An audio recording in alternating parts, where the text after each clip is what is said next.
Para ito sa mga DIY student ng YouTube Academy, tara na't panoorin nyo, baka may matutunan kayo. Yung nakikita nyong kulay green sa gilid-gilid ng intake port, ang tawag dyan gasoline residue. At yung nakita nyo sa may stem na nangingitim na nagkikrystallize, mag-uumpisa na siya ang tinatawag na carbon deposit.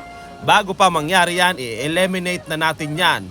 Meron tayo ditong natirang pang-spray, ayan, Extreme 1. Ito ang ating gagamitin pambuga, pangkalas dyan sa namumuong residue na yan. Pero dapat both valve are closed, dapat naka-timing tayo para hindi pumasok yung mga residue at iba pang mga dumi doon sa ating chamber. So tara, samahan nyo ako. Hindi, ako lang pala, magsisiksikan tayo dito. Ibuga-buga lamang natin nang walang pakundangan, total bayad naman ito. At syempre kung may matitira man, ibigay natin sa may kanya. Ibuga-buga lang natin hanggang sa masatisfy ang ating katawan dahil wala nga tayong magawa na. Hindi, kasama talaga sa paglilinis to.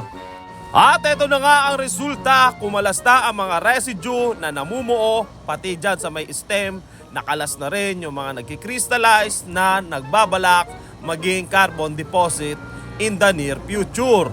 After nyong bugahan, sundan nyo naman ng compressed air.